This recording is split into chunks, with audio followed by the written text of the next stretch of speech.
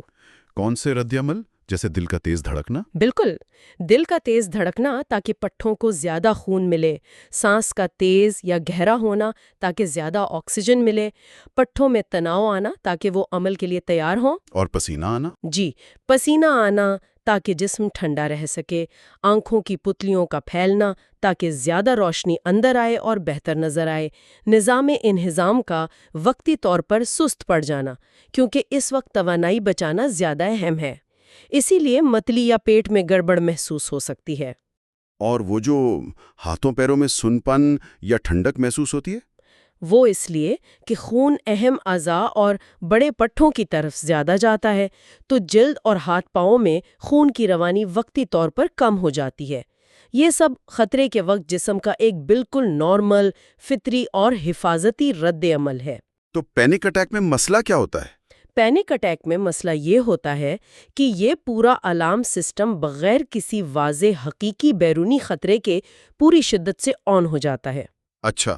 جب فرد یہ اچھی طرح سمجھ جاتا ہے کہ یہ جو خوفناک علامات وہ محسوس کر رہا ہے، دل کی دھڑکن، سانس کی تنگی، چکر آنا، یہ کسی خطرناک بیماری جیسے ہارٹ اٹیک یا فالج کی علامت نہیں، بلکہ جسم کے اسی نارمل فائٹ یا فلائٹ رد عمل کا حصہ ہیں جو غلط وقت پر شروع ہو گیا ہے۔ تو ان علامات کی وہ جو تباہ کن تشریح ہے، اس کا امکان بہت کم ہو جاتا ہے۔ یہ سمجھ خوف کی شدت کو کم کرنے میں پہلا اور بہت اہم قدم ہے۔ یعنی معلوماتی طاقت ہے اس معاملے میں۔ بالکل، آگاہی اور سمجھ بوجھ بے چینی کو کم کرنے میں بہت مددگار ثابت ہوتی ہے۔ اور آخر میں ایک بات جو شاید بار بار دہرانے والی ہے، وہ ہے مشق کی اہمیت۔ جی، یہ انتہائی اہم ہے۔ سی بی ٹی کوئی جادو نہیں ہے، اس میں جو بھی مہارتیں سکھائی جاتی ہیں، چاہے وہ منفی سوچ کو چیلنج کرنا ہو یا ایکسپوژر کی مشقیں ہوں یا ریلیکسیشن کی ٹیکنیک ہوں، ان کی سیشنز کے باہر روزمرہ کی زندگی میں مسلسل اور باقاعدگی سے مشق کرنا کامیابی کے لیے لازمی ہے۔ صرف سیشن میں بات کر لینا کافی نہیں؟ بالکل نہیں، اصل تبدیلی تب آتی ہے جب ان مہارتوں کو حقیقی زندگی کے حالات میں استعمال کیا جائے، بار بار کیا جائے۔ عمل کرنے سے ہی سوچ اور رویے میں پائیدار تبدیلی آتی ہے۔ ٹھیک ہے، تو مختصراً اگر ہم وجوہات کی بات کریں تو پینک ڈس آرڈر ہوتا کیوں ہے؟ کیا کوئی ایک وجہ ہے؟ نہیں، عام طور پر کوئی ایک وجہ نہیں ہوتی، یہ اکثر کئی عوامل کے پیچیدہ امتزاج کا نتیجہ ہوتا ہے۔ کیا کیا عوامل ہو سکتے ہیں؟ شدید یا طویل مدتی تناؤ، سٹریس ایک بہت بڑا محرک ہو سکتا ہے۔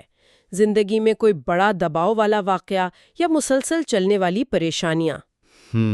کچھ لوگوں میں موروثی طور پر یعنی جینیٹک طور پر بے چینی یا جسمانی احساسات کے لیے زیادہ حساسیت، سینسٹیویٹی ٹو اینگزائٹی ہو سکتی ہے۔